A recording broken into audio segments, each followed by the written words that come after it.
jërëjëf.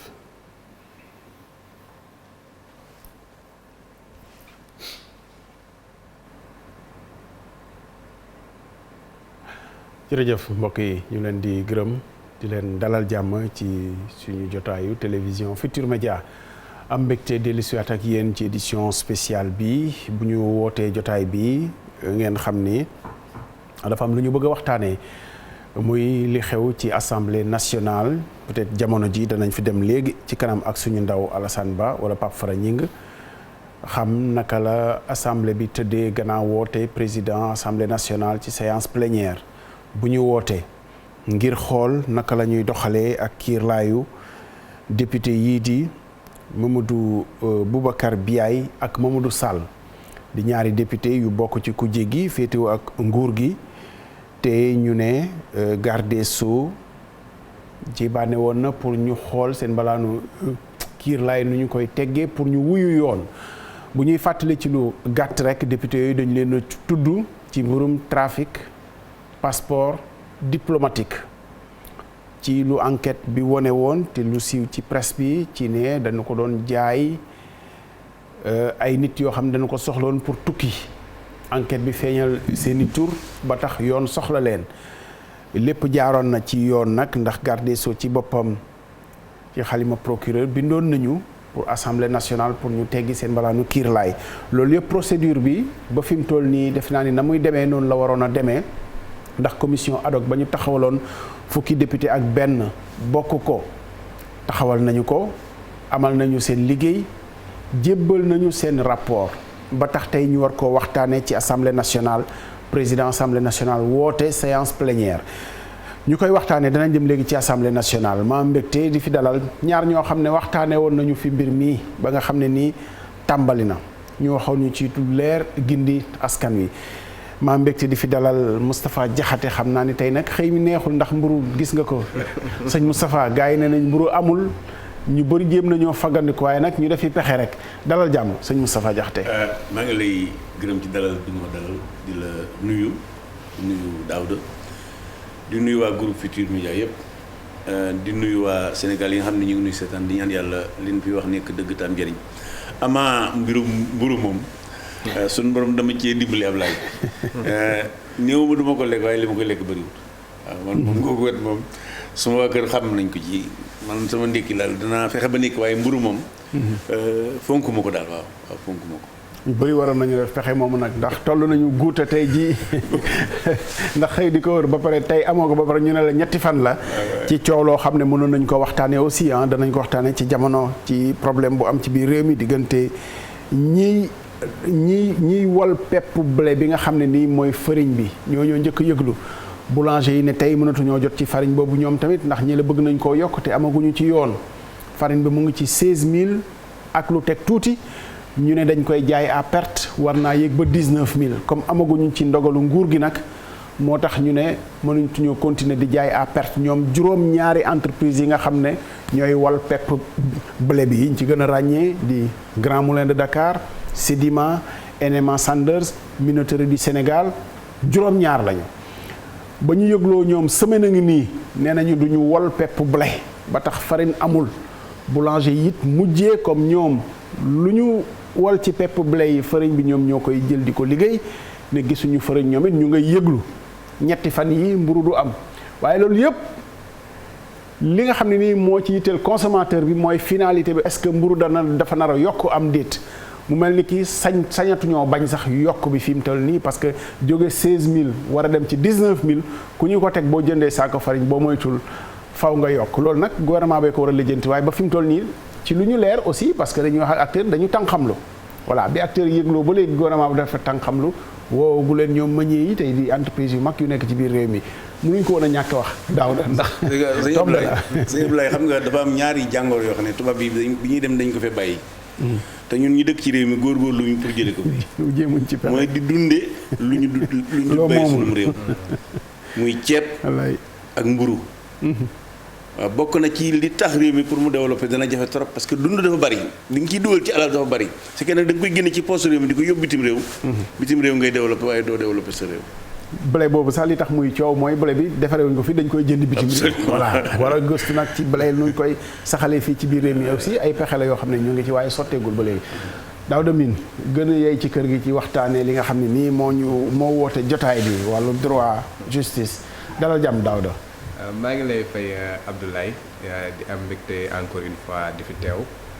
di am mbégte partage plateau bi ak yow ak honorable député di am yaakaar ne nag lépp lu nga xamante ne dinañ ko fi wax dina nekk lu nga xamante ne dina jëriñ askan bi. Daouda yow du ci mburu mi mais fi ñuy taxaw mooy ñëw bi sañu ma laa jëw ni yaa tardel jotaay bi ndax ñun ñëpp dañoo tardé li ko waral nag Daouda vraiment circulation ni ñu koy lijjantee. am na loo xam ne peut-être que war nañoo mës a toog jotaay. waxtaanee ko. waaw man dama yaakaar que ni tey jii axe bi ku fiy jaar rek que mu nekk boo jógee nu mu teeti côté Yoff Mamel boobu ba baa ngay yegg Ouest Foire da ngay gis ni circulation bi dafa ne tecc avancé wul ñun ñëpp dañ koy dund pratiquement tous les matins et ab soit ngoon gi également c'est exactement la même chose dëgg yàlla bon gendarme yi peut-être ñoom seen xam-xam ñoo ma gën a màcc ci li nga xamante moom la ñuy def mais man gis naa ni lu ci bëri seen circulation bi nu ñu koy réguler lu ci bëri moom moo favoriser sax yenn embouteillage parce que su fekkee ne da nga bëgg a jógee par exemple côté monument de la Renaissance ñëw ba presque aéroport bi te mënuloo tourner te yow nga war a am soxla par exemple Almadies wala nga war a am soxla par exemple Yoff da ngay obligé ñu contourner la nga dem ba fële boo demee da ngay dajeek ñi nga xamante ne ñoom ñoo jóge fële pour ñëw Almadies boobaa nag dafay dem créer yenn bouchon yu nga xamante ne yoon bi du dem yoon bële du dem donc man yaakaar naa ne nag foofu noonu war nañ fa toogaat xalaat ak ñoom ñi nga xamante seen xam-xam dafa màcc loolu xoolaat nga xamante ne plan de circulation bi gën a yem bu nga xamante ne dina mën a favoriser circulation bu fluide mais au bénéfice de la population sénégalaise parce que jàpp naa ne lépp lu nga xam ne ñu ngi koy def c'est pour rendre fluide la circulation mais ni ñu koy doxale man jàpp naa ne dafay gën a indi embouteillage rek plutôt que mu koy saafara. li ñu mën a yokk rek mooy dañuy investir milliards yu bari réglé pour defar ay giratoire ay rond-point ci ni ñu ko xamee bu fekkee rek dañoo defar rond-point ba pare rond-point bi finalement ci ni ñuy doxalee circulation jëriñatul dara maanaam da nga koy tëj loolu jaar na xalaat parce que rond-point fu ñu koy defee pour nit ñi di wër la circulation mën a fluide te effectivement day fluidifier circulation loolu fu ne ci àdduna bi tukki nañu quand même gis nañu la xew ci àdduna bi yëpp mais rond-point bu ñuy tëj ne nit ki doo tourner continuer te fa ñu lay yóbbu finalement yéen ñëpp fa ngeen di daje. loolu quand même problème la. exemple bu gàtt. ci ñi ñuy déglu diggante monument de la Renaissance. ba Ngor. ñetti rond-point ñu ngi fi. gendarme yi ne kenn du tourner boo amee soxla sax da ngay jubal dem ba Ngor. soog a wër. loolu aussi dafay niru leneen. problème la rond-point wu King Fahd bi nga xam ne nii wax dëgg fa yàlla ku ne xam na tey li fi nekk ci ay liggéeykat service ci Almadies bi. ñooñu boo leen yóbboo feneen da ngay yokk problème bi rek da nga ko déplacer fii yóbbu ko feneen te loolu vraiment war na aussi seen xam-xam la mais xool nu ko askan wi di dundee ñu wut ci yeneen fexe moo gën doo jàpp ni rek xëy na damay def jalonnement pour dafa am kilifa bu war a romb moom lay lijjante ay mbiram yéen askan bi non débrouillez-vous feneen loolu aussi war nañ ci taxaw. gën dëgg la gis nga xam nga dafa toll at yële ca weesu dañoo dépenser xaalis bu bari ci Ndakaaru ngir améliorer la mobilité urbaine waaye bu ñu deful ndànk danañu dépenser xaalis ci mobilité urbaine defari tali te saafara soosu du jur lu dul jàngoro parce que nag loolu moom la ñuy dund fi mu toll maanaam lu normalement boo jógee aéroport li ñu jàppoon ne mën ngaa dem ba biir Ndakaaru ci lu tolloo 15 ba 30 minutes tey jii mën nga am ñaari waxtu diggante Ouakam ak fii bala ngaa ñëw kii TFM je crois que vraiment laaj nañu waxtaanee ko waxtaan wa nag damaa jàpp ne gendarmerie naam xam nañ ko xarañ ko waaye nañ ci boole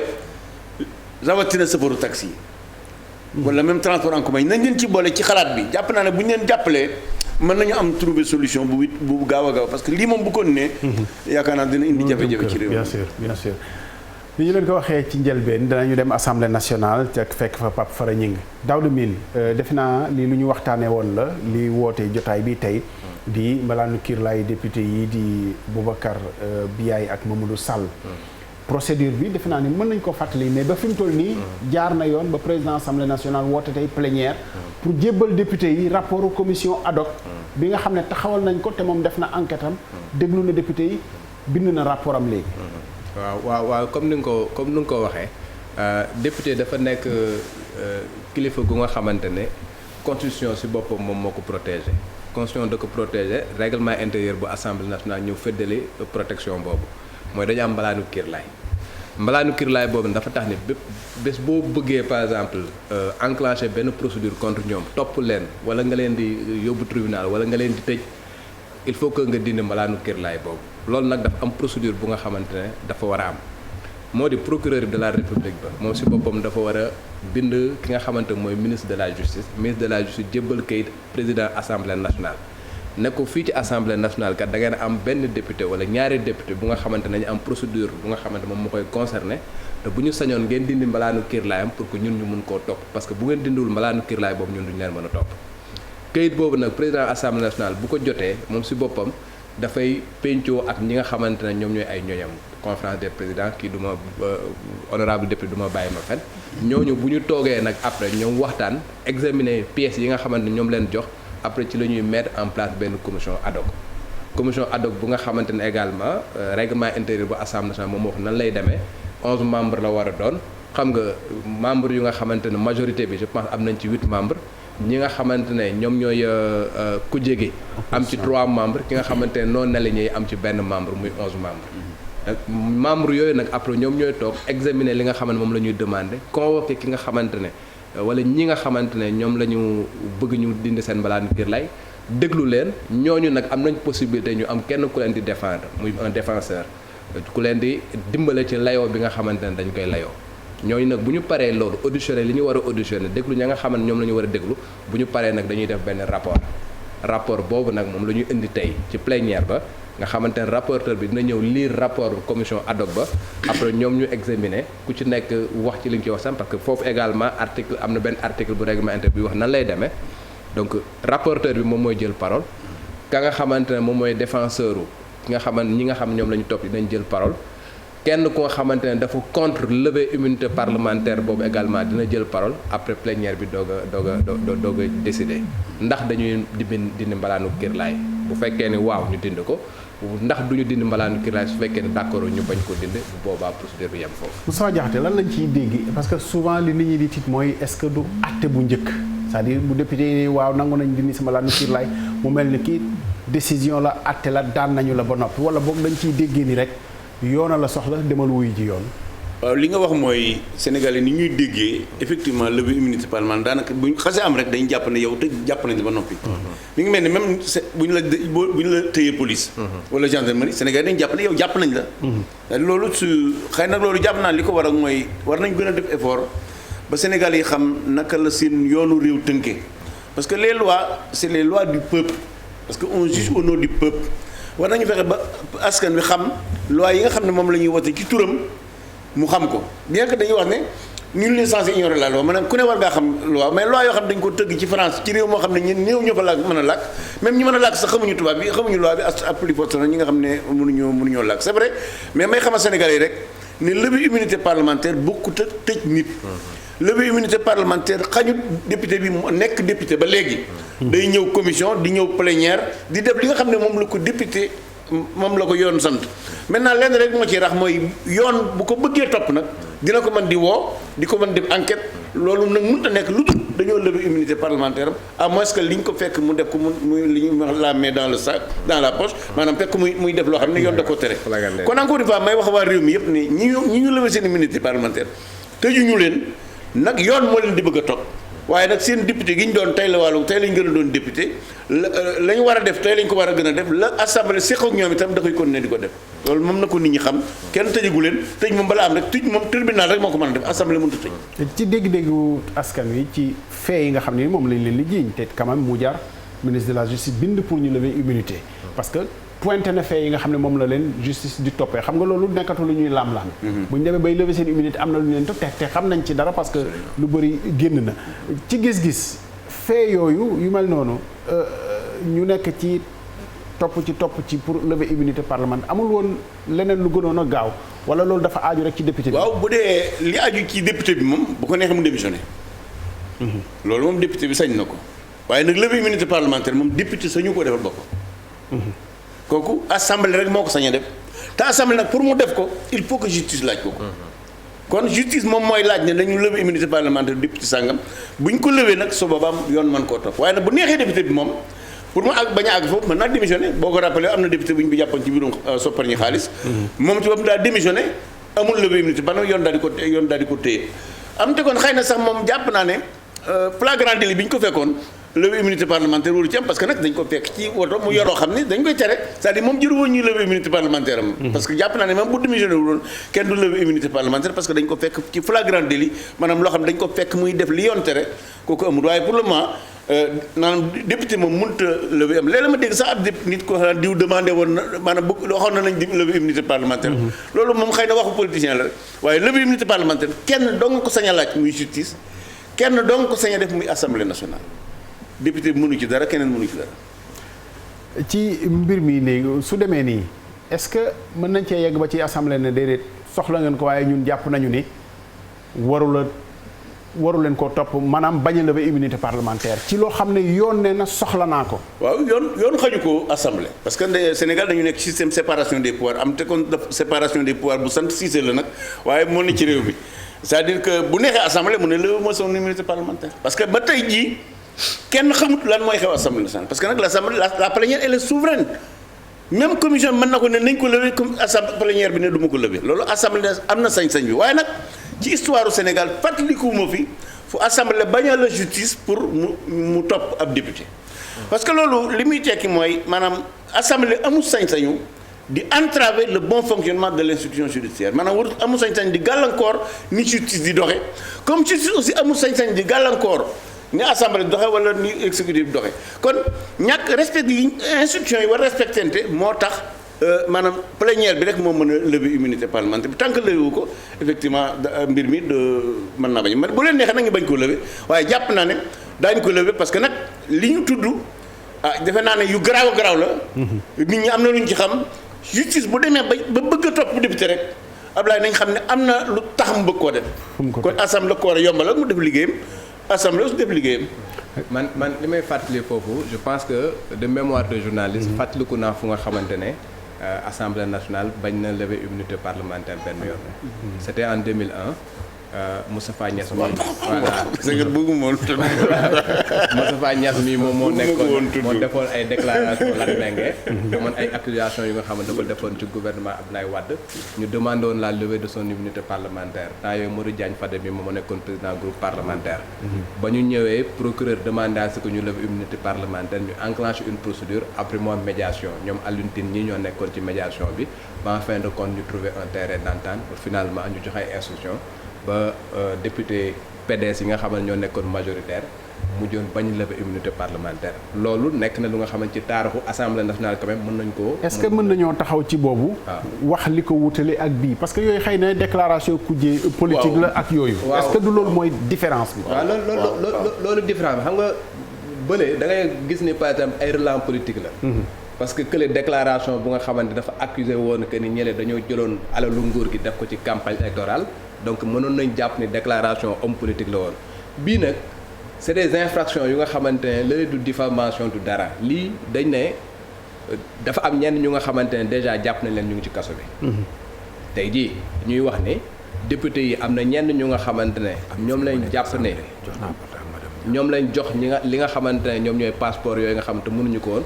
ñooñu inculpé nañ leen placé leen sous mandat de dépôt que mu nekk ay góor ak ay jigéen ñu nga xamante ne ñu ngi ci kaso bi tey donc député yi nga xamante ne ñoom jàpp nañ ni ñoom ñoo laale ci mbir boobu dañu def li ñuy woowee infraction de droit commun lu nga xamante ne yoon da koy dàq te dafa am ay daan yu nga xamante ne daf ko teg te dañ jàpp ne ki nga xamante ne yaay voté loi bi parce que code pénal loi la bu nga xam ne député yi ñoom ñoo koy voté yow ba nga xamante ne yow yaay voté loi yi bu fekkee dem nga ba jalgati loi bi également yoon dafa nangu ne yow sa bopp dañ laa war a teg ci yoon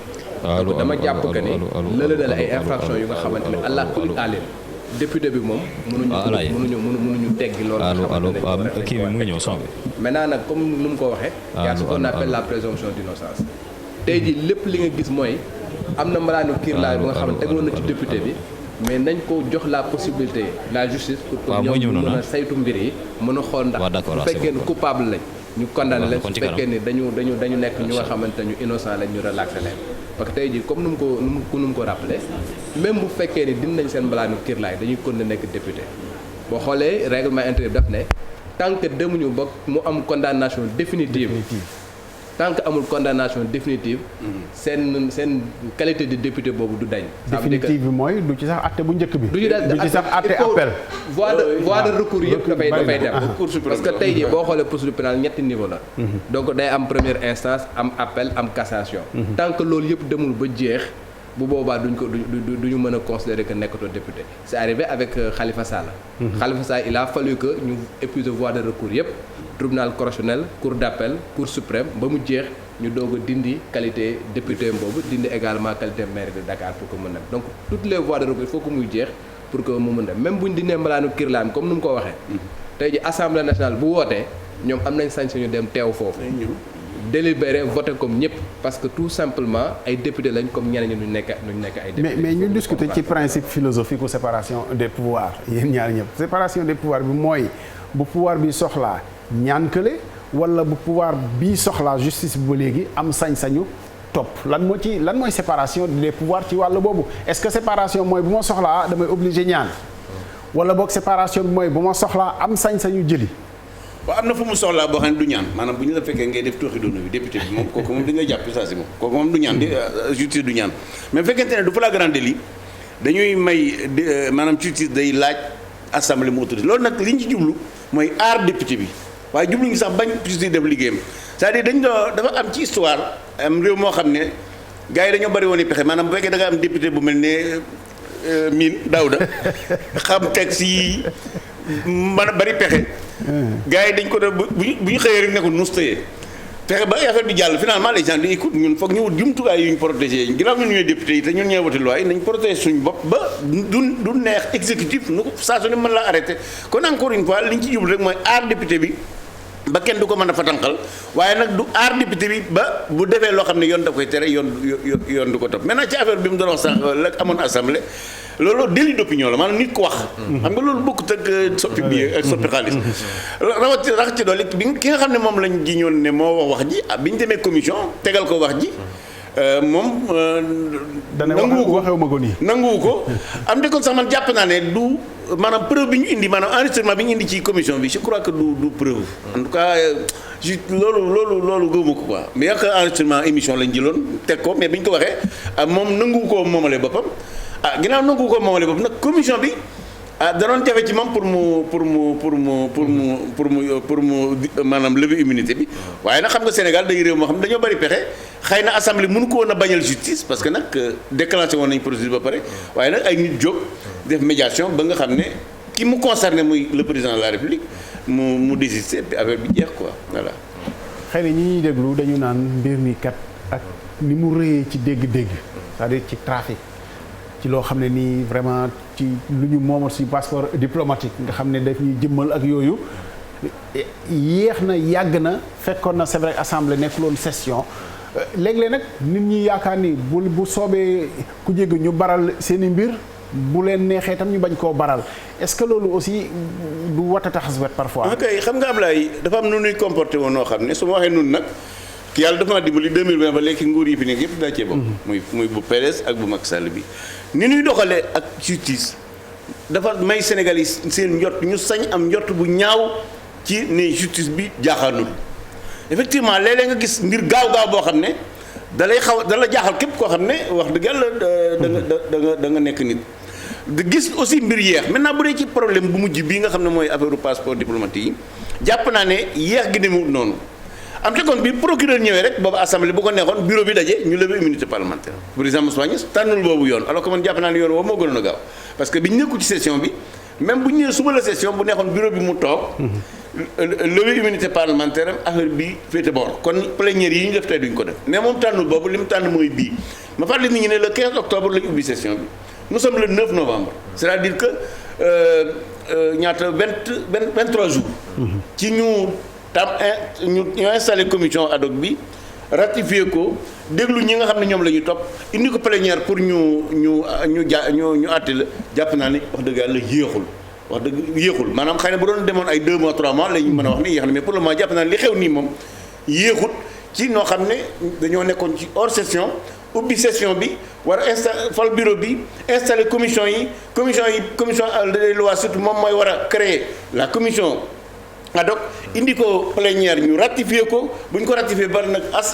commission bi door a commencé liggéeyam laaj député yi je crois que lu mel noonu bu ñu ko xoolee ci lu war a mat 23 jours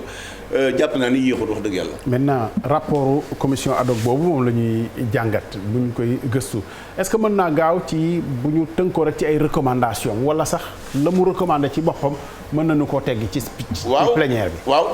xam nga rapport bi ñoom bu ñu dañuy laaj ñi nga xam ne ñoom la concerné bu ñu leen laajee ñu tontu la ñu leen tontu la ñuy boole ak li procureur demandé def ci rapport présenté ko plénière ñaare nag da nga gis commission bi moom ne d'accord na ci levée bi. demandé assemblée ñu def ko loolu aussi mën na bu leen neexee mën nañoo bañ mën nañoo lire rek rapport bi comme ni ko Daouda waxee seen am na nag ay séquences yu ñu war a def bu ñu ko defee ba pare nag daal di bàyyi assemblée bi nag député bu ne li dal sa xel nga def ko mais wote wala nga bañ a wote la levée de l'immunité parlementaire. Daouda ci rapport commission ad hoc bi ñëw est-ce que c'est décisif pour la plénière lu commission ad hoc bi recommandé. waaw non la plénière est souveraine. plénière bi moom mooy ñi nga xamante ne ñoom ñooy décider en dernier ressort donc dañuy jàpp ni li nga xamante ne commission ad hoc bi def na ko instruction lañ ko mën a tuddee bu fekkee ni dañuy wax ne rek bu doon ci justice la ñuy wax dañ naan instruction la mais ñi nga xamante ne ñoom ñooy juger en dernier ressort ñoom ñooy plénière bi plénière mooy député yëpp yi nga xamante ne ñoom ñooy les représentants du peuple ñoom ñooy ñëw ñu voté bu ñu ñëwee ñu ne par exemple est-ce que d'accord ngeen que ñu lever immunité parlementaire à la lecture du rapport bi nga xam dégg ngeen la nga xamante moom lañ accusé ñi nga xamante ñoom lañ bëgg ñu lever immunité parlementaire dégg ngeen ñoom lan lañ répondre par rapport ak accusation yooyu dégg ngeen par exemple témoins ya nga xamante ne déglu nañ leen ci kii boobu loolu la rapport bi di synthétiser loolu yëpp ñu liiral leen ko bu ñu leen liiralee ba pare après ñu laaj député yi est-ce que d'accord ngeen pour lever immunité parlementaire suñu d'accord yi ñu yëkkati loxo ñu ne d'accord nañ majorité bi emporté ko donc noonu lay demee donc c'est pas décisif plénière bi comme nu mu ko waxee mën nañ def seen conclusion ñoo ne à la lecture de lépp li nga xamante ne gis nañ ko ci mbir bi jàpp nañ ni mën nañ lever immunité parlementaire wala jàpp nañ ni à la lecture de lépp lu nga xam ne gis nañ ko bu ñu sañoon du ñuy lever immunité parlementaire il peut faire des recommandations mais recommandations yooyu liéwul ñi nga xamante ne ñoom ñooy plénière parce que ñoom ñooy décider en dernier ressort li ma bëggoon a ajouter un tout petit peu dafa am sànq benn question boo posé sur la séparation des pouvoirs tey jii effectivement boo xoolee ñun suñuy texte dañu consacrer véritablement la séparation du pouvoir suñuy texte moo tax ma dafa sant Cissé séparation des pouvoirs bu sant Cissé la suñuy texte moom moo ko consacré mais nag ak état nu muy doxee il faut que mu am ay passerelles yu nga xamante ne institutions yëpp mën a dem tey jii même boo jëlee la constitution dañu lay wax ni le président de la république moom mooy la clé de voûte des institutions moom moo war a fexe ba nga xamante ne institution yëpp dañuy dox convenablement mu justice bi dafa war a dox convenablement assemblée nationale dafa war a dox convenablement exécutif bi nga xamante moom mooy njiit bi également dafa war a dox convenablement mais pour que état mën a dox dama ne il faut que mu am ay procédures yu nga xamante ne mooy permettre benn fluidité bi parce que procédures yooyu ay textes yu nga xamante dañ koy bind maanaam ñu ne bu fekkee ne justice même bu fekkee ne indépendant nañ soxla nañ benn député am na yoon bu nga xamante ne dañ fa war a jaar moom mooy par exemple saisine boobu nga xam ne dañ ko war a def pour demander la levée de l'immunité parlementaire ñu ne exactement assemblée nationale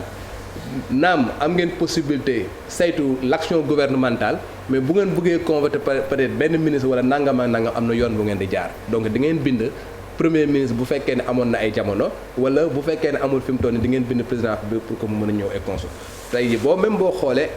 ci gouvernement bi da ngay gis ñu nommé benn ministre wala benn kenn ku nga xamante ne moom mooy doon ministre chargé des relations avec les institutions. nga xamante ne chaque fois assemblée nationale même ministre bu teewee moom moo fay teew. moom mooy doon croix de transmission entre assemblée nationale bi ak exécutif bi. donc loolu c'est des procédures yu nga xamante ne pour que état mën a dox parce que état boo koy jël même boo jëlee par exemple dans la définition philosophique d'un état dañ lay wax ni territoire la xam nga. sur laquelle territoire vit une population et sur une population bu nga xamante ne s'exerce un pouvoir mais pouvoir boobu nag moom lañ éclaté en trois def pouvoir exécutif def pouvoir législatif ak def pouvoir judiciaire mais il faut que nag mu am ay croix de transmission mu am ay passerelles yu nga xamante ne ñetti pouvoir yooyu dinañ mën a doxandoo liggéeyandoo ensemble pour le bénéfice de la population sénégalaise loolu moo tax nag il faut forcément ay procédures yu nga xamante ne kii bu soxlaa kii am na fu muy jaar kële bu soxlaa kële am na fu muy jaar étant entendu que comme nuñ ko xamee tey jii au mois de décembre dinañ voté budget mais bu ñu voté budget l'exécution du budget par exemple tey jii le pouvoir judiciaire mënu exécuter boppam budget bi tey jii même bu fekkee ne pouvoir lañ mënuñu exécuter seen budget. Absolument. tey jii même boo xoolee assemblée nationale également même bu fekkee ñoom ñooy voté budget bi il va falloir que l'exécutif le trésor public ñëw jox leen par exemple xaalis bu nga xamante ne questeur bi dina ko toog mu gérer ko. donc loolu la il faut que mu am ay passerelles yu nga xamante ne dañ leen permettre ñoom ñetti pouvoir yooyu ñu mën a def convenablement et pour cela nag il faut ay textes yu nga xamante ne moom mooy permettre loolu noonu nga xamante ne moom mooy am donc séparation naam textes yi noonu la mais dans les faits il y a une collaboration qui se fait entre les trois pouvoirs quand même. li ma ci bëggoon yokku c'est vrai collaboration moom réew yëpp la am. ci diggante pouvoir yi mais Sénégal nag day réewum xaw a particulier moo tax ma ne sànq séparation bi dafa sant Cissé. xam nga 1962 bi président Senghor defee coup d'état Mamadou Dia parce que Mamadou Dia moom lañ coup d'état moom moo yoroon pouvoir bi. dafa am ñetti yëf yu mu jur. xam nga président de la République moom institution la. gouvernement di institution président de la République yilif institution gouvernementale. par l'entremise de la majorité parlementaire. nga xam ne président de la république mooy leaderu parti bi majorité assemblée de fait moom ci boppam day contrôler l'assemblée nationale. ñu raxte nag lu gën a garaaw mooy c'est le président de la république qui préside le conseil supérieur de la magistrature. su ko defee nag bu ñu waxantee dëgg nag Ablaye. 1960 ak léegi moom benn pouvoir am Sénégal. muy le président de la république. c'est-à-dire nekkatul la clé de voûte des institutions. mais boobu sax le président c'est lui les boobu sax xëy na président conseil aussi amoon na. ah non le président du conseil était avec moom moo yoroon pouvoir bi. xëy na loolu mooy sax crise. oui moo yoroon pouvoir bi c'est pourquoi may wax naan Mamadou Dia lañ coup d'état mais moom coup d'état wul kenn parce que moom moo yoroon pouvoir bi Senghor n'avait pas le pouvoir. Mamadou Dia était avec le pouvoir bi ñu maanaam depuis 1957 bi ñu ko nommé le président du conseil donc moom moo yoroon pouvoir bi Senghor daanaka de 1960 day jël pouvoir mais bi Senghor jëlee pouvoir bi nag président bi daa akimoo lépp li ma wax toujours ne Sénégal président la dafa def instruction yi c'est de le bukki jël lépp loolu moo am Sénégal boo gisee assise nationale bi ñuy xalaat ñu jàpp ne waras naa suppar ñu assemblée nationale jamono yi bi ñu koy wax ñu ngi tudde woon sax assemblée nationale une annexe du palais loolu ba léegi nag changé wul moo tax ma jàpp ne loolu nag ki nga xam ne président de la République moom am na ci responsabilité parce que man li ma gëm mooy les grandes réformes des institutions moom président de la République rek moo ko mën c'est-à-dire un président réformateur mooy soppi réew ak lu la waaye mën a wax nag ku la naan bu ñu gagné législative yi daañu soppi institutions yi dafa la ko neex kenn rek moo mën a gagné muy président bu bëgg a suppi réew mi nag soppi ko parce que changement yi ñu jotagu àdduna moom ba demee ne France changement yi fa am ci assemblée nag Nicolas Sarkozy moo ko fay indi yeneen yi général de Gaulle wala François Mitterrand donc véritablement bu ñu bëggee nag maanaam nit ñi gëm ne président de la République yiliful assemblée yiliful le pouvoir judiciaire laaj na nag ñu suppar ñi ba kenn ku ne ci ñoom sañ-sañ yi nga am nga mën koo doxal parce que ñoom ñëpp ami sañ-sañ waaye nag présence bi président teew ci wàllu assemblée nationale ci groupe bi majoritaire bi ak ni muy présider le conseil supérieur de la magistrature jàpp naa ne tax na ma wax sax ne séparation des pouvoirs bi dafa sant Cissé loolu nag jàpp naa war nañ ko ci wàllu réforme yooyu pour ci ki ñuy déglu ne nangu naa ñu jox député bi malaanu kiir laay aar ko parce que liggéey bi compliqué ne peut-être mën nañ ko fexeel ci politique ak yooyu waaye réforme warul mën a dem ba ci malaanu kiir laay bi vraiment ñu yemale ko rek ci li nga xam ne ci wàllu liggéeyu député am la bu lu mel nii xewee nga xam ne vraiment jotewul dara parce que nag wax dëgg fa yàlla li ñu leen di ji jotewul dara ak liggéey bi ñuy xaar ci député bu boobaa mun réforme bu mënul dem progressiste de sorte que vraiment bu jotewul dara ak liggéeyu député bi balaa nu kiir laay bi bañ cee bokk xalaat boobu ñi ngi koy doxal maanaam effectivement ñu yemale li nga maanaam lépp loo xam ne bu ñu ko defee dinañ gàllankoor liggéeyu député bi en tant que député lu ca bokkut ñu bañ génne ko ci immunité parlementaire c'est or bu boobaa député bi li muy def en tant que député maanaam jël kàddoom di wax kenn du ko ci arrêté mais bu fekkente ne nag parce que nag jaayum bii du affaire député soppi xaalis du affaire député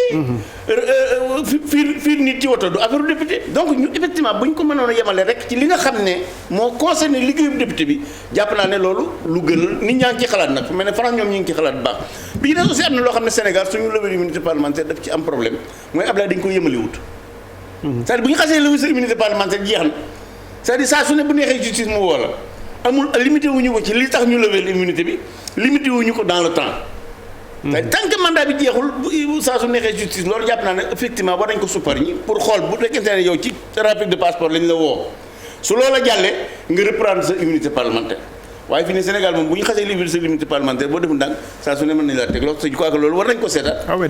dañuy faral di nangu aussi nii agenda judiciaire bokkul dara ak beneen agenda donc ñoom ñooy gis nga ko li xëy na dinañ ko waxtaanee am na àtte boo xam ne nii moo fi dox tey te indi coow parce que lu mu tombé ak ay échéances yooyu waaye nag àtte 10 ans la aussi loolu aussi mën nañu ci taxaw parfois di wax ni xëy na justice moom agenda boppam waaye su baree pour ñëpp mooy li gën aussi. xam nga Ablaye man 1993 dañu ma jàppoon ci manifestation marche sur la voie publique. bi ñu demee fekk ci kaso bi koo xam ne am na fa fukki at ñu fàtte ko maanaam dañ ko fàtte. ñun avocat yi ñu doon défendre en tant que étudiant dañu leen a yëgal góor googu ne leen am na fukki at mosuñu koo woo ñooñu jóg dox ci ba effectivement ñu lever écour bàyyi ko mu ñibbi ba maanaam nag yéexaay boobu dossier yi di yéex am na jàngat buñ ci maanaam mooy loolu xëy na Daouda mi ma gën a miin tribunal xam na ci dara. magistrat yi dañoo doyut. c'est-à-dire que cabinet bu ne lañ la teg ci dossier boo doon liggéey 24 sur 24 du tax nga mën koo def ci at mi loolu jàpp naa ne problème bu rëy la mooy magistrat yi doyuñu bi ñu des aussi jàpp naa ne du ma ko mën a wax parce que mënu ma ci woon maanaam njort mën naa ñaaw ci ne parfois nag pouvoir politique dana ci dugal loxam waaw parce que nag fukki at ñu di ko topp nit defe naa ne mu gënut parce que nag daanaka fukki at yu yàqu ci dundu nit la même bu ñu la jàppul le fait que ñu yoon di la topp rek pendant 10 ans je crois que loolu moom Ablaye lu ñu war a mën a lu ñu ko gën a mën a dindi moo gën mais nag pour ñu mën koo dindi moom fokk ñu yokk les magistrats du Sénégal magistrats yi dañoo doyut ñoom xëy na duñ ko waxal seen bopp daañu ko wax peut-être bu UMS di daje mais dans les faits on a peu de magistrats. On a peu d'avocats peu de notaires alors que yooyu bu amut bu la nit ne man nga yaa ngi ci état de droit da lay nax c'est-à-dire les outils de l'état de droit Sénégal daf ci xaw a yabu ante kon nag at yi weesu góor nañ pour yokk magistrat yi waaye jàpp naa ne luñ gën a gaaw luñ gën a daw moo gën parce que nag gis nga Ablaye réew mi lu ne mën naa yàqu mu jignu ba mu des justice. mooy rempart bi maanaam mooy kenn gi aar réew mi loo xam ne nag moo aar réew mi Ablaye jàpp naa ne bu ñuy tibbal moom lañ ci war a jëkkee mooy yokk magistrat yi yokk avocat yi yokk notaire yi bu ko defee nag sénégalais fu mu mën a nekk ci réew mi bu amee problème ak nit wala mu am problème état mu dem fa mbaxana doone benn ñu mën ko fa àtte ci ni mu gën a gaawee je crois que loolu mënut a ñàkk parce que nag une justice say xëy na bu yàkkamti baaxul waaye justice bu yéex nag moom moo gën a bon. ñu dissocier rek am na problématique yu bokkul defe naa magistrat yi c'est une réalité waaye notaire yi ñoom xam nga li ci laxasu léeg-léeg ñoom ñoo naan sax bu. waaw loolu laa d'accord xam nga ci les exprès parce que ñoom dañoo tëju. maanaam parce que yéen duñ yokku. te nag dañoo war a yokku ndax notaire moomuñu yëf yi Sénégalais yi ñoo ko moom. waaye dañ koo tëj di ko donnanti daanaka seen biir loolu dafa war a nag avocat yi aussi parfois ñoom itam ñi ngi commencé tëj dañu war a ubbi buntu bi Sénégal 45 départements fi nekk. ay tribunaux nekk ci biir réew mi dañoo war a fexe ba yokk avocats yi même aide judiciaire bi ñu di ko gën a jox avocats yi nangoo dem installé à l'intérieur du pays bañ a yemale yëf yi Ndakaaru loolu ay vraiment nañ ko ñeme wax ko kenn ku ne nag xam ne njariñu réew mi tax di wax pour magistrats yi yokku pour notaires yi yokku pour avocats yi yokku pour que Sénégal yi bu bëtam xonqee su demee justice ñu mën koo défendre. defe naa sax ci mujjanteel quand même magistrats yi c'est vrai que wax nga ko ci seen i jotaay lañ koy waxee mais wax nañu ko de toutes les façons possibles. pour que mu leer ci bopp nit ñi ci ne moyens yi manqué na ci ne xëy na bon ñoom nu ñu koy waxee sax en tout cas am na lu ñu teg seen kaw loo xam ne peut-être mooy indi perception bi nit ñi am ci justice tey ci ni am na ku ci dugal loxoom koo xam ne nii bokk ci def naa loolu lu ñu wax la ba tegee wet te UMS seen séminaire bu mujj bi sax dañu ko waxati ko. est-ce que changé nañu tey président union des magistrats du Sénégal am nañu président ba déggaguñu ko mu yëglu bu baax est-ce que ci logique boobu lañ nekk ba léegi. non ñoom si logique boobu la ñu mës a nekk moom li mu soppi rek ku bees ki li mu soppi rek ci démarche am mooy que ni bëggatul mu nekk ñoom ak pouvoir ñu nekk en chien de faïence ba nga xamante ne. ci penc mi daal. waaw nekk par exemple ci jalu xeer bu nga xamante ne dañuy xeex. pour ñoom comme ni ñu waxeen par exemple président de la république nga xamante ne pratiquement lu soppi moom moo ko mën a soppi nañ jéem a naxanteeg moom ba coppite yi nga xamante ne bëgg nañ ko ci justice ñu mun koo am. honorable da ko wax et c'est une réalité tey Sénégal 17 millions de population on a 500 magistrats. boo jëlee 500 magistrats yooyu ñenn ñi magistrat du parquet la ñenn ñi magistrat du siège nga ñëw tey fu mel ni Dakar tu as 10 cabinets d'instruction 10 cabinets d'instruction ku nekk yor ay ku nekk yor lu xam ñaata ci dossier nga jël code de procédure pénale mu ne la en matière criminelle l'instruction est obligatoire te bu ñuy wax crime chaque fois nit ñi dañu yaakaar ni ka rey nit la par exemple meurtre ak assassinat rek loolu mooy crime déedéet lépp lu nga xamante ne code pénal da koo qualifié comme crime day dem instruction ça veut dire que agresseurs yi xam nga seen dossier day dem crime infanticide yi day dem crime trafic de drogue day dem crime viol dañ ko considéré comme crime maintenant day dem instruction donc loolu tu te retrouves avec des dossiers yu nga xamante ne benn juge d'instruction va se retrouver avec benn 400 dossiers 500 dossiers 600 dossiers yu nga xamante ne daf ko war a instruire léegi bu ñëwee par exemple procureur de la République demande ko à ce que mu place sous mandat de dépôt mu place sous mandat de dépôt ba pare daal di koy yóbbu nit ki mu dem kaso kooku bu amul suivi bi war la plupart soo moytu nit ki dina yàgg kaso parce que tey jii c'est vrai que dañ lay wax ni en matière d'instruction la première comparution la présence d'un avocat est obligatoire man am naa possibilité peut-être am avocat damay dem jëli sama avocat daal di koy fay mu topp sama dossier mais il y a énormément de dossiers yu nga xamante ne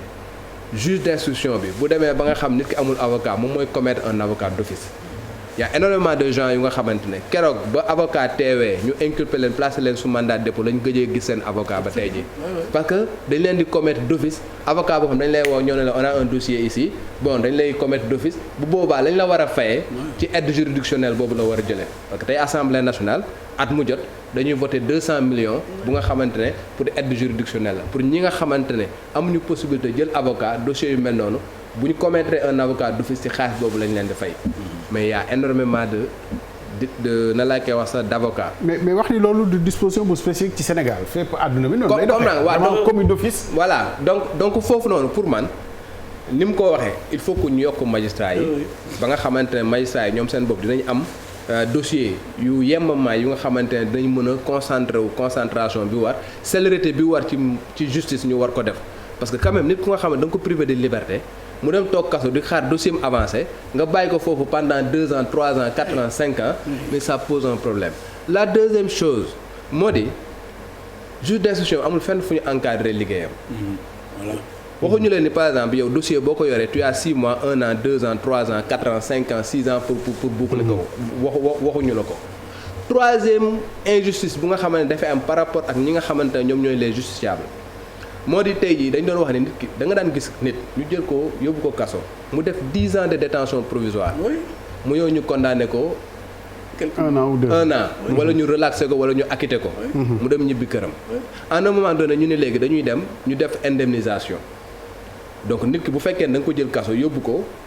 mu def ay at diir ci kaso bi bu génnee da nga ko war a dàmpaay mais loi bi nga xamante moom lañ tëral pour ndàmpaay bi man loi boobu moi je considère que loi boobu war nañ ko seetaan. bien sûr oui. pourquoi war nañ ko seetaan parce que dañ ne même bu fekkee ni nit ki dafa def 2 ans 10 ans kaso su ñëwee ñu juger ko condamné ko 1 mois avec sursis ndàmpaay boobu mun ci jot il faut que ñu relaxer ko wala mu am non-lieu wala mu am acquittement pour que mu mën a am ndàmpaay muy benn. la deuxième chose il faut que moom jour bi nga xamante ne jugement bi pare na 6 mois la am. xam nga pour dem pour ñu dàmpaay ko su fekkee ne 6 mois yooyu pass na kenn mënu ko dàmpaay ku nga xamante ne xamul loi bi xam nga xamul lan ndax am na sax commission bu nga xamante ne moom mooy joxe ndàmpaay ay consort kooku noonu dina dem ba benn jour muy toog waxtaanee rek ñu ne ko. mais Daouda kon ci réew mi dafa am ñoo xam ne bu jaaree ci li ñuy wax commis d'office am avocat procédure bi mën naa continuer ba ñu àtte la ba kii te sa avocat du teew. loolu quand même amul demewul noonu. non nit ki bu ñu ko commettre d'office bu ñëwee première comparution nit ki dafay xëy na fi ma leeral sama laaj xëy na mën nañu comprendre. avocat bu ñu commettre d'office yaakaar ni bon li ñu koy fay jaru ko du def suivi bi ci war. non waaye bu ñu woowee dossier bi tribunal quand même bar koo àtte def naa avocat bi dina teew. non fi may waxee foofu par exemple pour accélération dossier ba laay wax. c'est-à-dire que man tey ki nga xamante ne le juge d'instruction bi nga xam dafa yor ay dossiers. avocat bi nga xamante ne chaque fois mi ngi koy toogaanu par exemple di def par exemple ay procédures. di wax naan sama dossier client bi nangam ak nangam yooyu da koy traité. bien sûr parce que dafa am y a des pièces de procédure tey jii bu fekkee ne ñëw na par nga def benn requête am na ay délais yu nga xamante ne yow juge d'instruction tu as l'obligation de statuer sur les requêtes là mais su fekkee ni man commis d'office là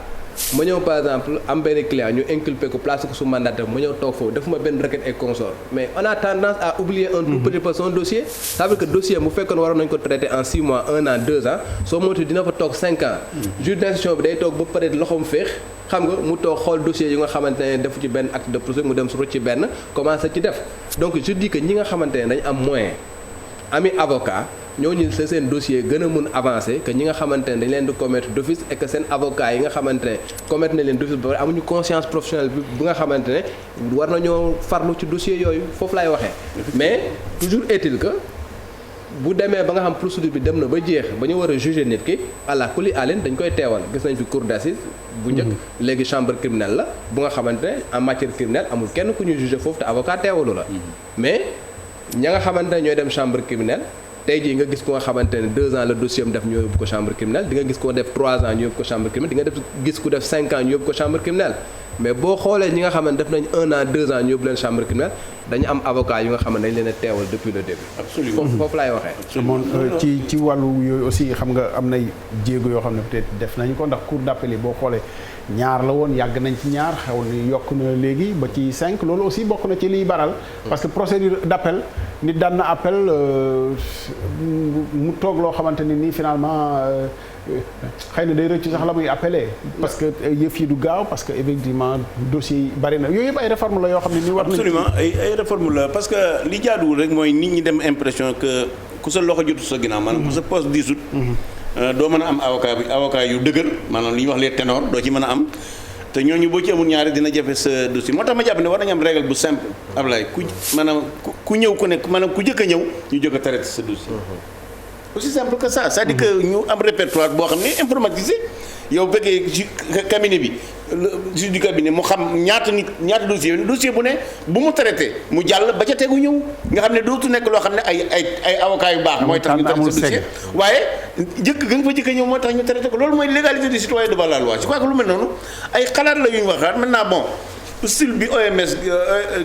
génne je crois que mën na am résultat parce que dama leen di fàttali xëy na peut-être bu ay magistrats dafa am benn bi Abdoulaye Wade door a falu dafa am syndicat bu mag di waroon dem di ko seeti man xam naa ñooñu jàngal nañ ma yu mel noonu te xam nañ nga xam naa Abdoulaye Wade man leen ñu ne ma dem seeti secrétaire général ma ne ko dama lay def benn conseil mu ne ban conseil ma ne ko bu ngeen demee da ngeen di tàmbalee ci moom carrière enseignant ngeen di tàmbale instituteur ba mu nekk doyen de faculté yooyu ngeen di wax ak moom su ngeen waxee ci moom ci ba noppi nag ngeen wax ko ne ko am na enseignant xam ne professeur d'université ba na du car rapide bu soobee da ngeen ci yële dara bañ ko waxee effectivement dafa ci daal di sabar trop kon encore une fois jàpp naa ne xëy na UMS ak même le conseil supérieur de la magistrature ñi fa nekk war nañu gën a sensibiliser président de la république ci ñu gën a yokk jumtukaayu justice comme ni ma waxee sànq rek lu ne mën naa yàqu ci réew mu jig ba mu dee justice moom bu yàqu war ñu màbb or un pays Ablaye demal bu ma ne Côte d'Ivoire la seule ville d'Abidjan moo ëpp Sénégal ay notaire la seule ville d'Abidjan la ma nekk ci notaire nekkul Sénégal gépp sëñ bi loolu kenn xamul lu mu doon encore une fois vraiment je crois qu'il y a des réformes yu war a def pour que nag dossier bi moom dossier yi gaaw maanaam gaaw yi li ma jublu mooy dossier bu ñëw ñu traité ko ca nam fa dikkee te bañ koo traité ci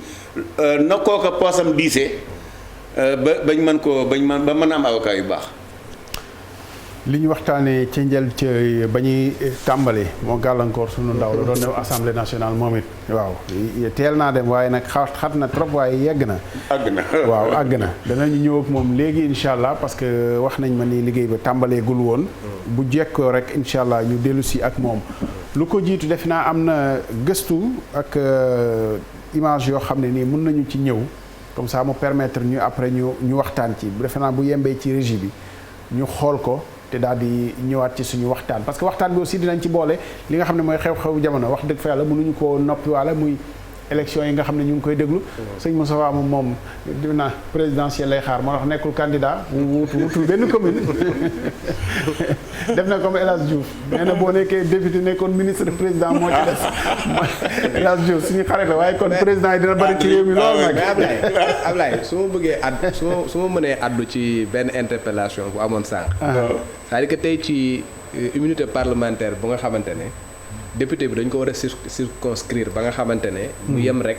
ci li nga xamante ne moom mooy liggéeyam en tant que député. je pense que tey jii même boo xoolee par les forces de défense et de sécurité lu mel noonu am na. donc ni ñu woowee ordre de poursuite. par exemple tey policier bi nga xamante ne dafa ñëw fii université dem foofu mi ngi habillé wu ba pare après dem foofu tirer balle mu rey benn étudiant et consort kooku noonu pour que nga topp ko dafay am ordre de poursuite. donc son ministre de tutelle ministre de l'intérieur moom mooy demander à ce que ñu ñooy jox autorisation procureur pour que procureur mën ko topp. parce que dafa agir dans l'exercice de ses fonctions. mais policier bu ñu jàppee yamba. wala policier bu nga xamante da nga def nangam ak soxlawuñ loolu xeex fa comprendre nga comme nekk policier bi comme nekk gendarme bi comme nekk garde pénitentiaire bi comme nekk nangam ak nangam xam nga loolu yooyu yëpp doo am ordre de poursuite. je pense que de la même manière également le député mbalaanu kiirlaay bi nga xam dafa nekk ci kawam dans l'exercice de ses fonctions en tant que député mën nañ koo def mbalaanu kiirlaay mais bu fekkee dafa def un délit de droit commun dafa génn dem soppi xaalis kooku soxla woo mbalaanu kiirlaay dafa génn def trafic de visa soxla woo loolu parce que ay citoyens lañ d'abord et je pense que c'est pas parce que nekk nga député que nga war a am ay passe-droit yu nga xamante ne bon dañu war a la defal loo xamante ne je veux dire justice du mën a tegu sa kaw convenablement donc pour man effectivement mën nañ ko circonscrire comme nañ ko defee ak yeneen corps yi nga xamante ne. la mission du député. mais Moustapha xam nga loolu député dafay defal seen bopp ñooy wote loi. c'est vrai que wax nga ni pouvoir du président de la ci yenn réforme yi. mu impulsé ko. lu ñu mën nañoo egg ci loolu fii ci réew mi. absolument lu mën a nekk la xam nga mais du yomb xam nga man dama koy fàttali toujours gis nga 2013 bi ñu 2012 bi ñu ñëwee assemblée man dama ñëw fekkoon fa benn étude boo xam ne Union européenne moo ko financé woon. pour ñu xool assemblée ñu gëstu ko ba jafe-jafe yi assemblée yëpp ñu tënku ci këyit. Ismaïla Madior Fall dañ moo dirigé woon étude bi man bi ma ñëwee toog.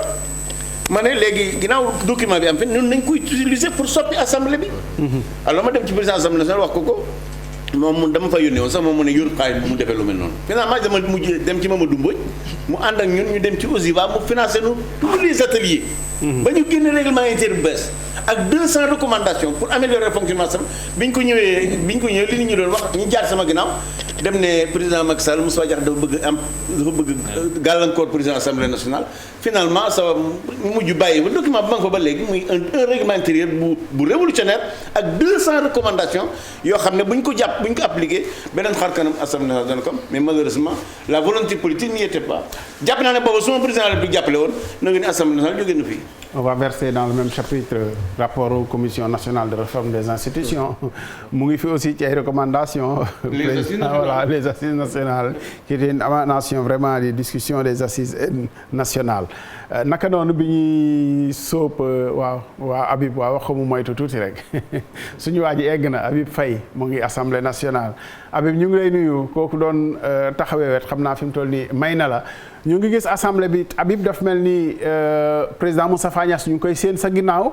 xaw ma tàmbali naam tàmbaliwul fu nu ci toll Habib Faye dalal jàmm. décalage planétaire bi la rek léegi mu yegg léegi kàddu gi yegg ci moom.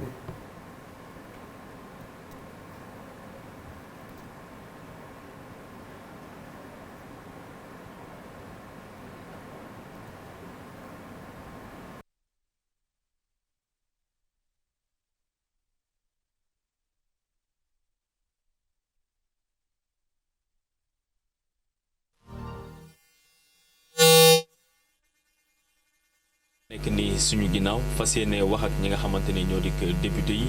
ñeel itam waxtaan ci li ñeel Mory Marane Kirlaay député yi nga xamante ni itam ñoom ñoo ñu fi indi ci li ñeel wàllum passeport diplomatique yi nga xamante ne itam ñi ngi leen ko doon jiiñ rawatina itam mariage fictif bi nga xamante ne ni joxoñ nañ leen ko baaraamu tuuma tey ñu convoqué leen fii ci teewaayu ki nga xamante ne nii moom mooy jëwriñ gi ñu dénk wàllum justice di maître Malick Sall moom mi ngi fii toog ak i député yi bientôt dinañ door lire li nga xamante ni tamit mooy texte bi ñu fi indi xool ñoom ñi nga xam ne ñoo di député yi nan la ñuy fas yéene mën a def ndegam dañuy voté pour ñu mën a Mory Marane Kirlaay ci seen ñaari député yooyu wala déet li ko mooy tamit amoon na ab commission ad hoc boo xam ne am na fukk ak benn ci ay doomi aadama yoo xamante ne ay député lañ ñoom ñoo nekkoon ci loolu juróom-ñett yi Benno Bokk Yaakaar la ñu nekk kenn ki non inscrit la nekk ñett des ñoom ñoo nekk groupe parlementaire liberté et démocratie bi nga xamante ni Serigne Cheikh Mbacké moom moo ko jiite tey ñoom député yi xaaj bi ñëpp ñëw nañu wuy si teel nañoo ñëw ci pencum ndawum réew mi ngir gën a mën a statuer ci pàcc boobee Abdoulaye. calage bi moo tax bëggoon naa la relancer rek ci c'est vrai mais décalage bi bu mooy wax ak yow dafay sori trop rapidement est-ce que député yi seen bopp teew nañu fa am déet. chargé de statuer sur la demande de levée de l'immunité parlementaire des députés nos collègues Boubacar Williambo Biaye et El Hadj Mamadou Sall. Je donne la parole à notre collègue Siré Ndiaye, rapporteur de la commission ad hoc. Honorable Colette, vous avez la parole.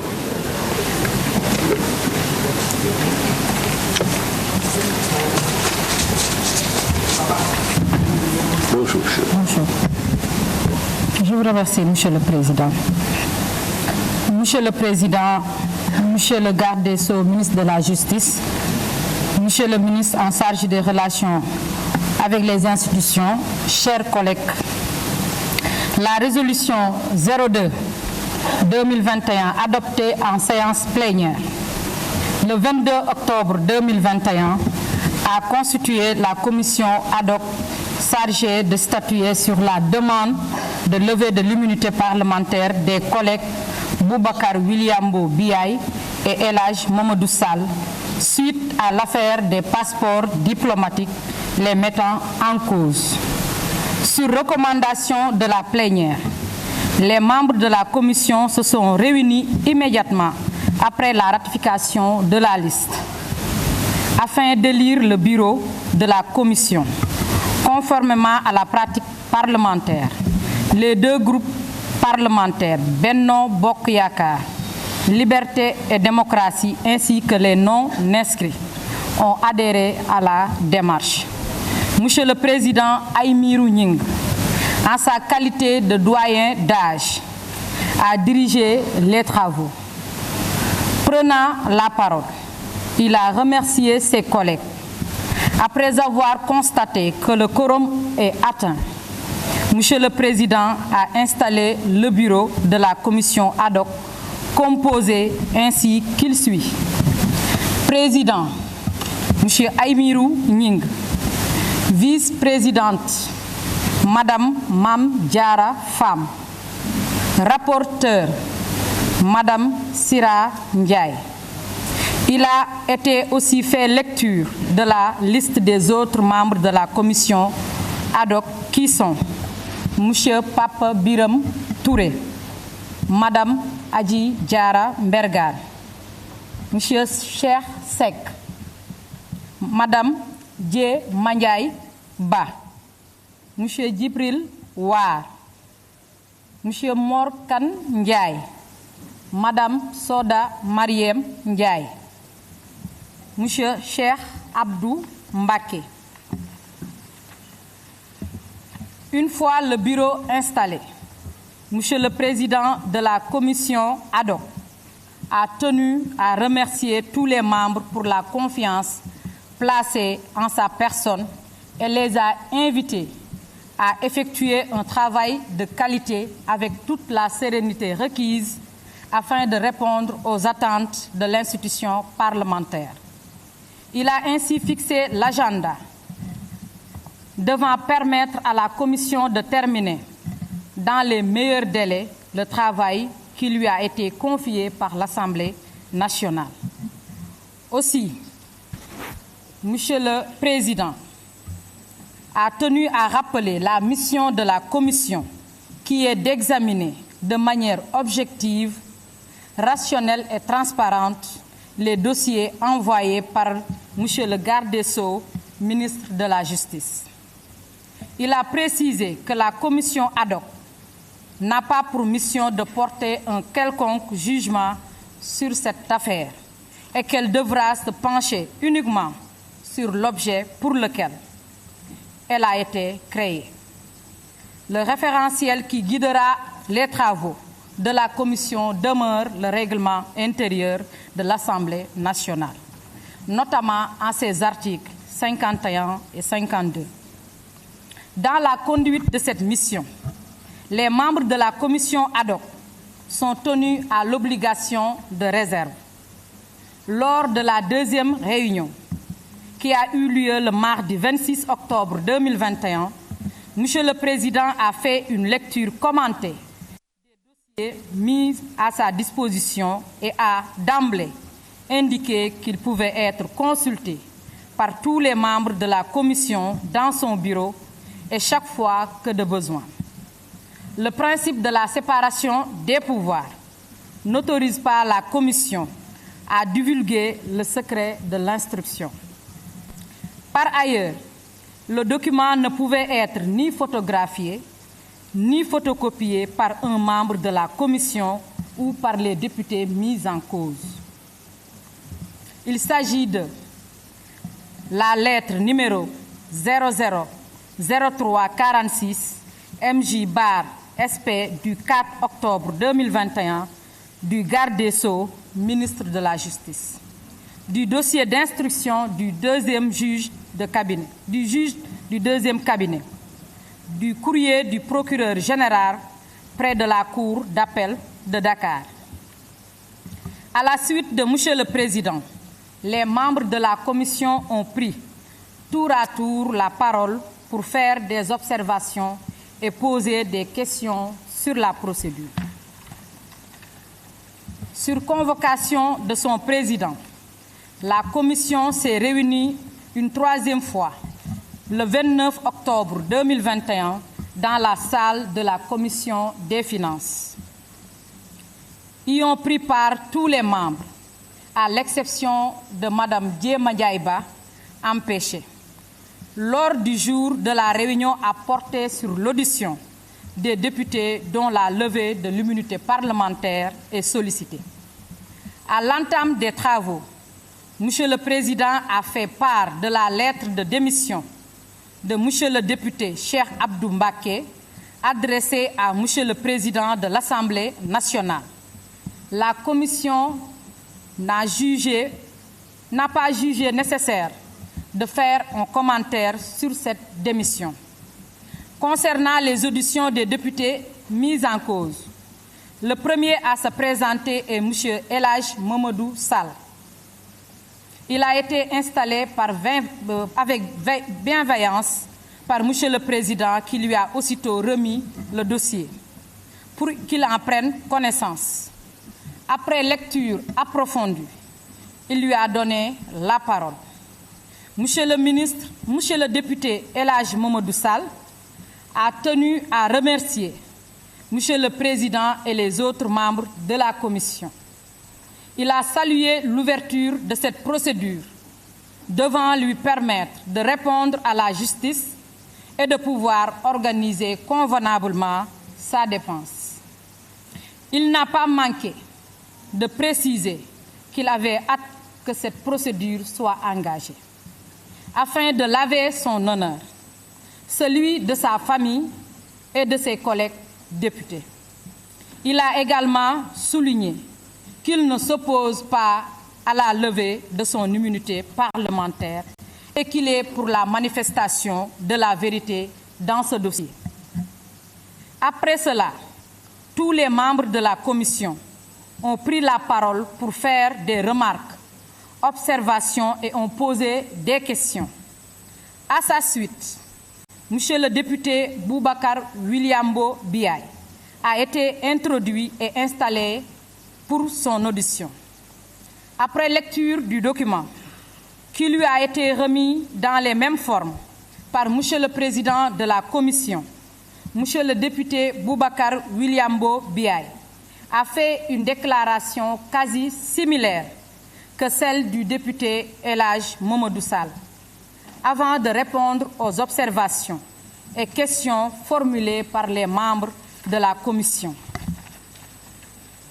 M. Boubacar Williambo Biaye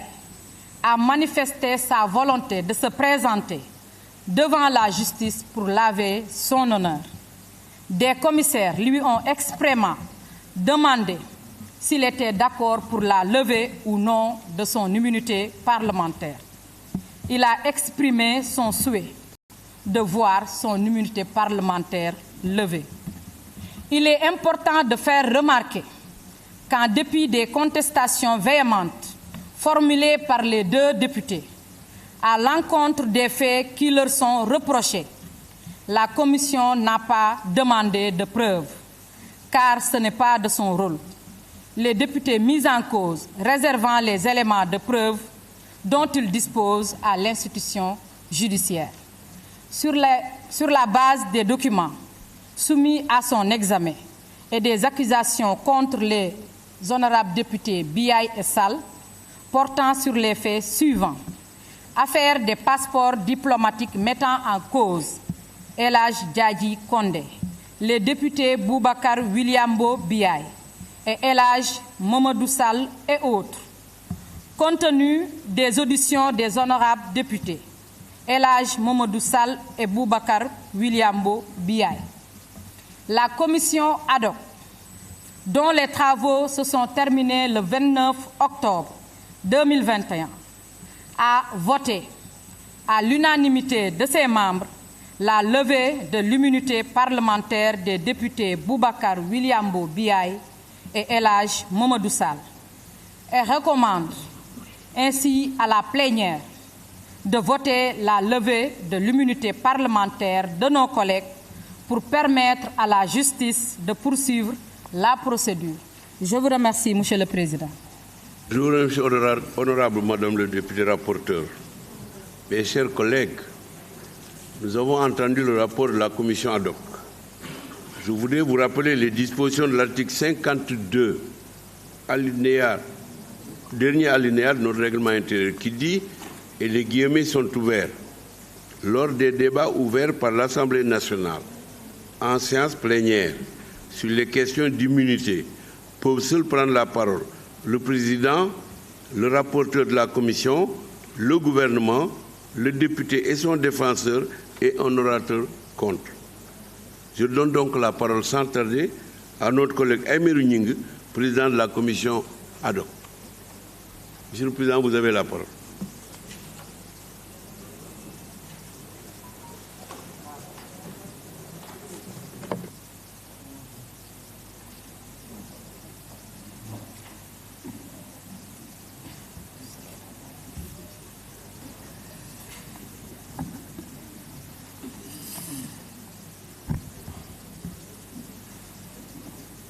Monsieur le Président de l'Assemblée nationale,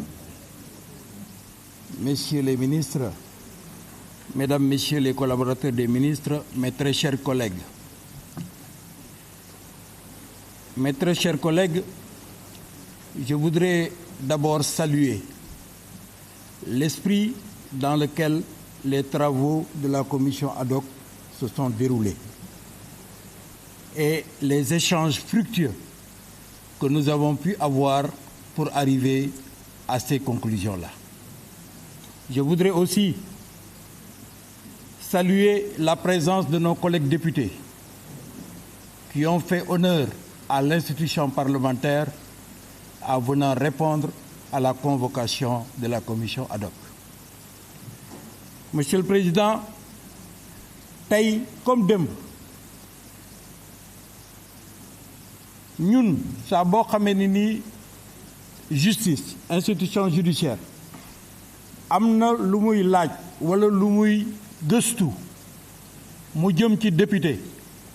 ñu ñëw ñu nekk ay député laaj ñu pour ñu dindi seen malaanu kiiraay pour que justice mën a def liggéeyam ñun démb comme tey boobu taxawaay la ñu am mooy fexe ba dindi malaan mi pour mu dem tontu ci parce que nit buñ ko tuumalee dafa war a dem wuy ji pour que lañ koy tuumal mu setal deram setal boppam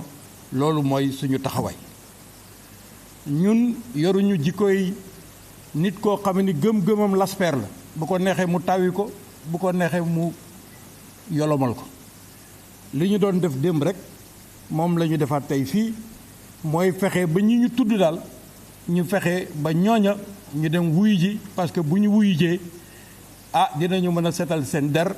su ko defee institution judiciaire bi nga xam ne dañ ko respecté mën a def liggéeyam. Mes très chers collègues, présomption d'innocence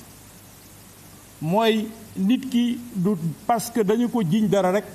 ñun ñu condamné ko ki ko war a condamné mooy justice dafa nekk benn principe judiciaire boo xam ni principe bu dëgër la boo xam ne ci jamono bu nekk dañ koy war a bàyyi xel ñun duñu àtte li ñu def daal mooy yombalal justice pour mu dem defi gëstoom àtte ku mu justice teg loxo nag ni la yaa def lii ñu xam ni booba yow yaa ko def li justice war a def ak yow mu def ko ak yow waaye daal képp koo xamee ni nii am na loo xamee ni ñi ngi la koy toppee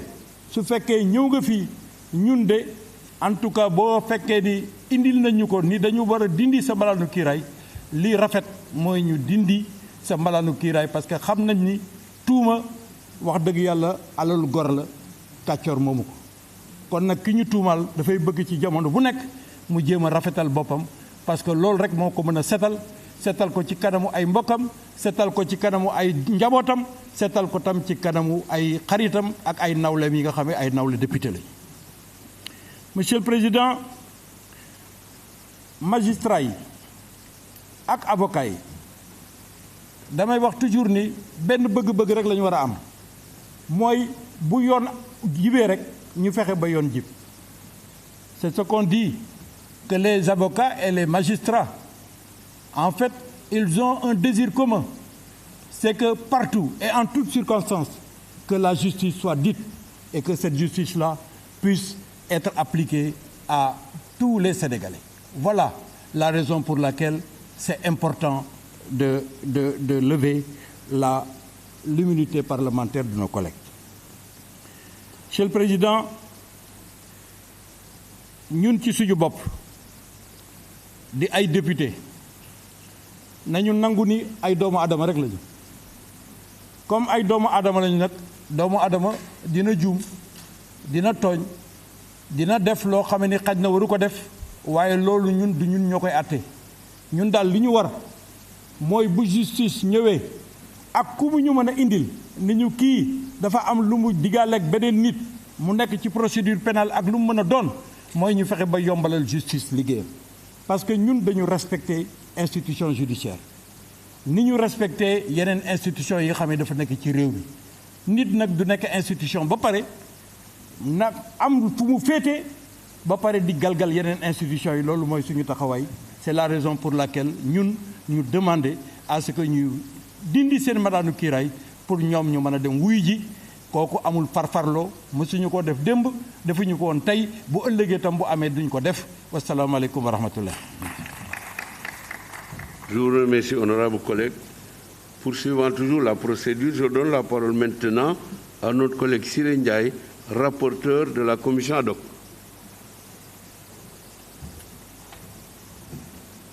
Merci, Monsieur le Président. À la suite des propos du président Aymérou Gningue,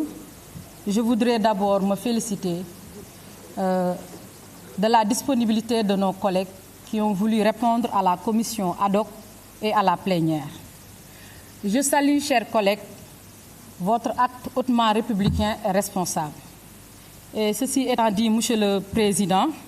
nous savons tous que nous sommes à la fin d'un long processus.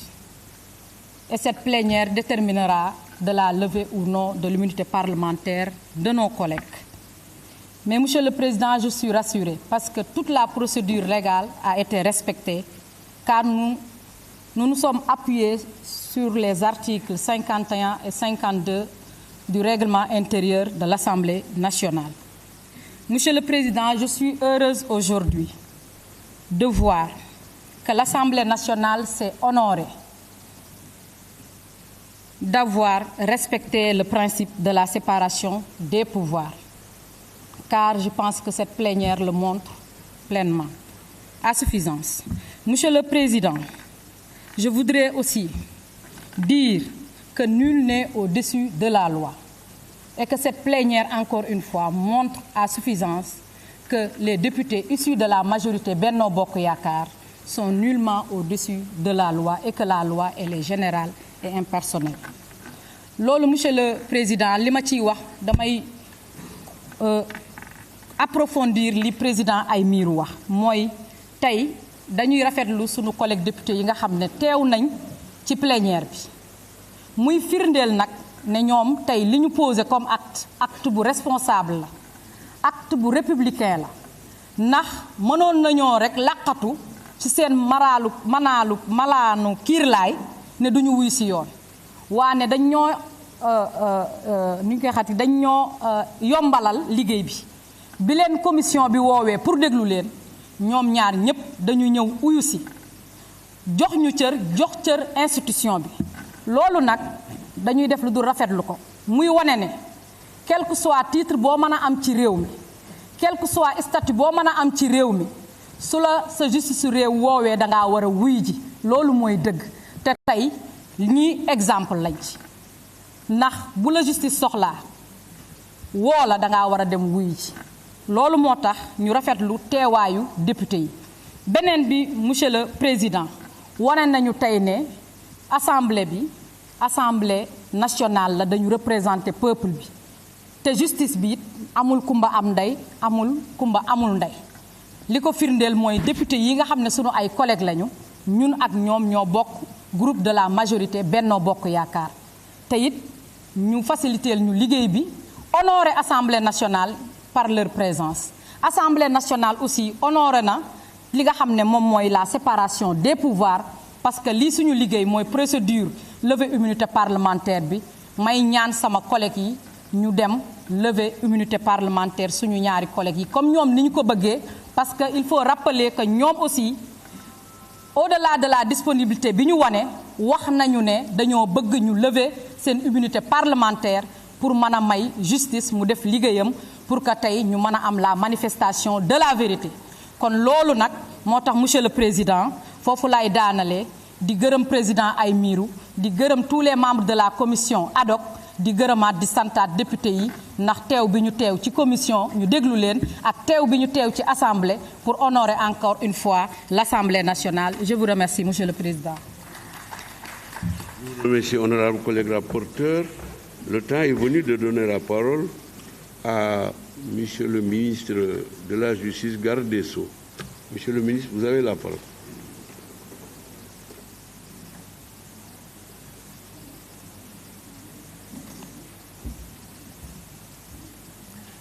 Merci, Monsieur le Président de l'Assemblée nationale. Honorables députés, comme vous le savez, le Sénégal est une république laïque,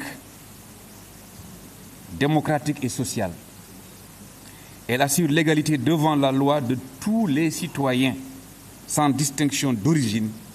de race, de sexe, de religion. La présence massive des députés à cette plénière montre à suffisance que les honorables députés que vous êtes avaient adhéré effectivement à ce principe de notre Constitution. Je sais que c'est douloureux. Je viens d'un ordre professionnel. C'est douloureux de voir un des nôtres, devoir porter un des nôtres effectivement à répondre devant la justice. Mais vous avez assumé, vous avez montré que vous connaissez le sens des dispositions constitutionnelles et je vous en félicite. Et le gouvernement est fier de votre posture. Je vous en remercie. Merci beaucoup.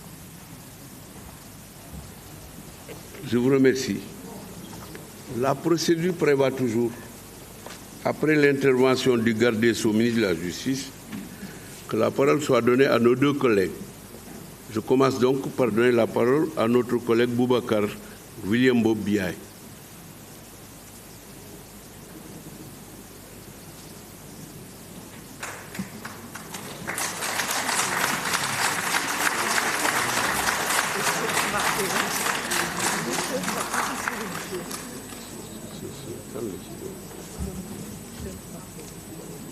Merci, Monsieur le Président. Monsieur le ministre, je vous salue, vous et l'ensemble de votre équipe. Chers collègues, chers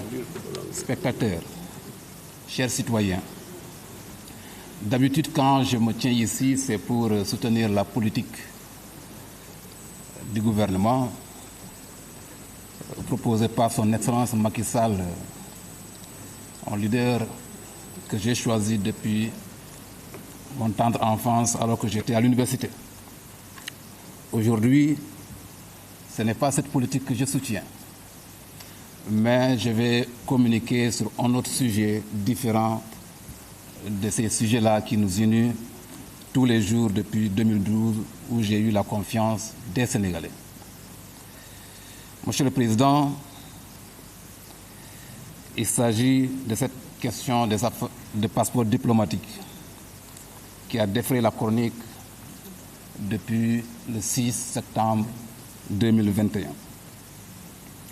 Chers collègues, je ne prends pas la parole pour clore le débat. Je n'ai pas cette position, je n'ai pas ce pouvoir, et surtout notre pays est un État démocratique. Je n'ai pas aussi la prétention de me laver à grande eau parlementaire. Ce n'est pas mon objectif de la prise de parole. Non plus aussi pour me défendre, car j'aurai l'occasion de me défendre au lieu indiqué devant la personne indiquée. Mais, chers collègues, il y a des gens qui l'ont dit ici. Je ne pourrai pas me défendre devant vous puisque ce n'est pas de votre responsabilité. Ce n'est pas la mission de l'Assemblée nationale de laver un député. Notre mission est autre, en dehors du contrôle de l'action du gouvernement et de l'action du gouvernement, du contrôle de l'action du gouvernement et de pouvoir évaluer la politique publique. Notre mission est de voter les lois, comme l'a dit Montesquieu en 1748 en reprenant John Locke. Montesquieu dit que le pouvoir législatif est créé pour voter les lois. Le pouvoir exécutif, quant à lui, doit mettre en œuvre ces lois et le pouvoir judiciaire d'appliquer les lois cas par cas, effectivement. Donc, c'est pourquoi je ne pourrai pas me permettre de me défendre devant vous. Chers collègues, depuis ce 6 septembre 2021, le diable a utilisé la plume et le micro lourdes pour pilonner les institutions de la République et pour mettre à terre notre diplomatie sur des questions qui pouvaient être gérées avec raison, non avec passion. Chers collègues, c'est la raison pour laquelle je prends la parole, pour demander aux gens de revenir à la raison et de ne pas utiliser la passion. Parce que j'ai constaté depuis cette période-là, Machiavel avait pris le dessus sur Platon et le mensonge avait pris le dessus sur la vérité. Or, cela ne devrait pas être le cas. La passion, chers collègues, est un danger, puisque la passion divise. La passion apporte la tragédie. La passion crée des conflits.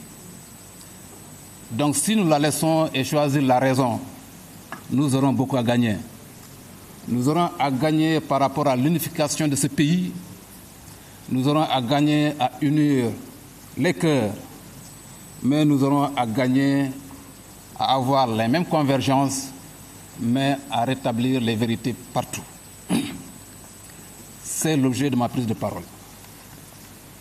Ma prise de parole est motivée, chers collègues, Monsieur le Président, Monsieur le Ministre. D'abord, il faut que nous prions pour El Hadji Diadji Condé. C'est un citoyen sénégalais que nous n'avons pas le droit d'abandonner. Certes, il a commis une erreur par présomption, mais il a une famille aussi. Le défi de tout citoyen, c'est de permettre à ce que, à chaque fois qu'un citoyen est au bord de l'écroulement, de lui tendre la main et de le relever.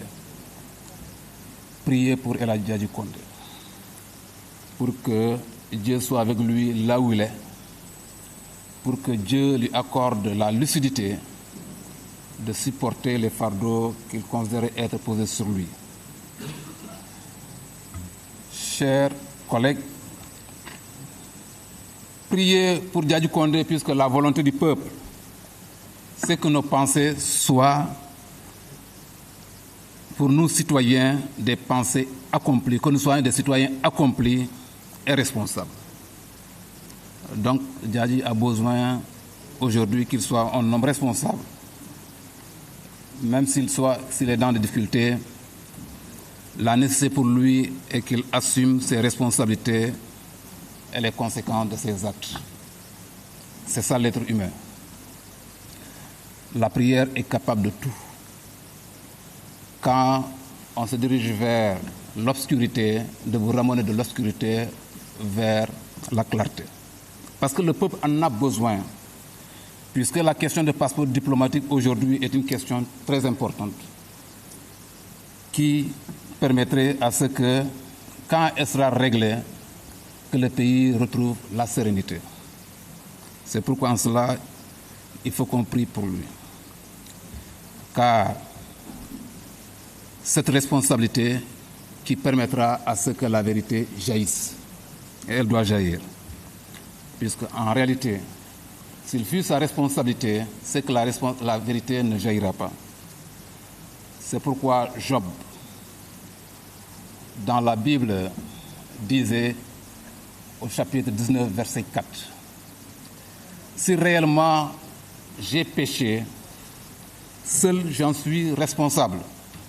Ça, vous le lisez dans une version de la Bible. Dans une autre version, vous allez lire peut-être un peu avec des termes différents, mais avec la même pensée,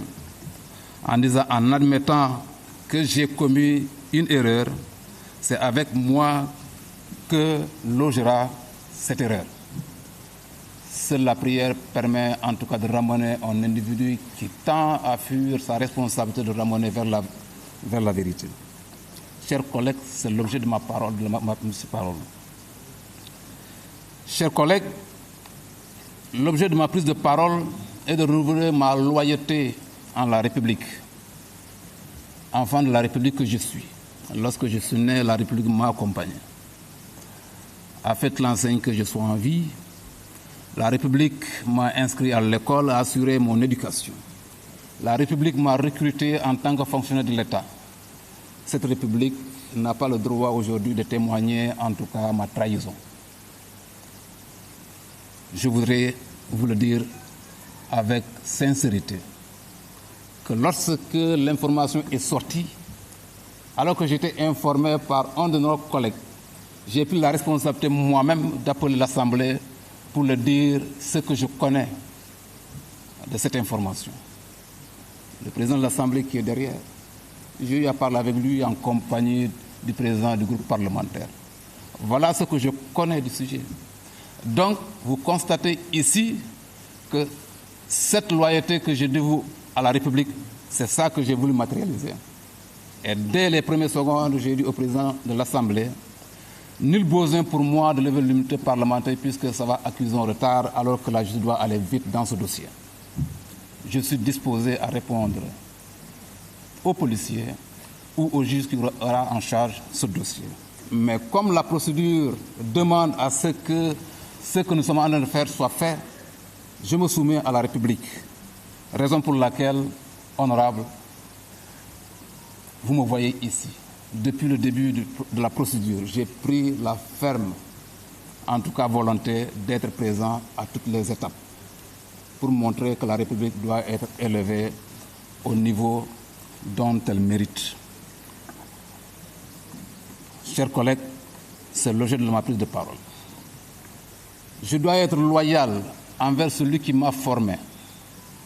le président de la République.